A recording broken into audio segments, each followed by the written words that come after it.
संचारकर्मी नरेश भट्टराईज्यू जो six pack पनि हुनुभएछ अहिले भर्खरै उहाँले त्यो जानकारी दिनुभयो। यो चुनावी चटारो लागेको छ, हतारो पनि त्यत्तिकै छ, त्यो बाध्यता छ, आवश्यकता पनि छ। जय किशन बस्नेतजी सलिड कलाकार हुनुहुँदो रहेछ Sumit बस्नेतजी। When you have a dream, that dream will always be tested. The pressure in your life right now has a purpose.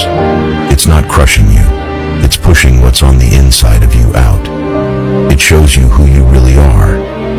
Listen to your gut and never give up. Your day will come. औकात नहीं तेरी हमसे आंखें भी मिलाने की और बात करता है हमें मिटाने की। सिक्स पैक पनि हुनुभएछ अहिले भर्खरै उहाँले त्यो जानकारी दिनुभयो। यो चुनावी चटारो लागेको छ, हतारो पनि त्यत्तिकै छ, बाध्यता छ, आवश्यकता पनि छ। जन्मदै फिल्मी इन्भाइरोमेन्टमा रङमङ्गिएका अथवा आमाको गर्भबाट अभिनय सिकेको भन्यो भने त अतिरञ्जित कुरा हुन्छ, तर अत्यन्तै उच्च फिल्मी मिजाजमा हुर्किएका सलोन बस्नेत जय किशन बस्नेतजी सलिड कलाकार हुनुहुँदो रहेछ सुमित बस्नेतजी। निजगढमा अन्तर्राष्ट्रिय विमानस्थल बन्नु पर्छ भन्ने आवाज बुलन्द गर्नको निम्ति यो शहीद चोकमा जम्मा हुनुभएका आदरणीय जनसमुदायहरू, निजगढ अन्तर्राष्ट्रिय एयरपोर्ट राष्ट्रिय मात्रै होइन अन्तर्राष्ट्रिय गौरवको आयोजना हो। यसले सिङ्गो नेपालको विकासको भाग्य रेखा कोर्नेछ।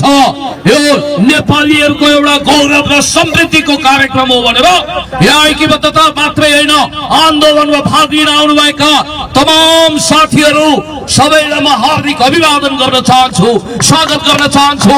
म पनि यही निजगढको छोरो हो, यहीको सन्तान हो, यही बकैयाको पानी पिएर हुर्किएको मान्छे हो। मेरो पनि नसामा निजगढको खुन बगेको छ। त्यसो भएको हुँदाखेरि स्पष्ट विकास विरोधीहरूलाई चेतावनी दिन चाहन्छु कि निजगढ एयरपोर्ट तपाईहरुले लाखौं कोसिस गर्नुहोस् तर बनेरै छाड्ने छ। निजगढदेखि काठमाडौँसम्मको यो फास्ट ट्र्याकलाई पनि हडल गर्न चाहने तत्त्वहरू तपाईले देखिरहनु भएको छ। त्यसो भएको हुनाले यो निजगढ अन्तर्राष्ट्रिय विमानस्थल बन्नुपर्छ।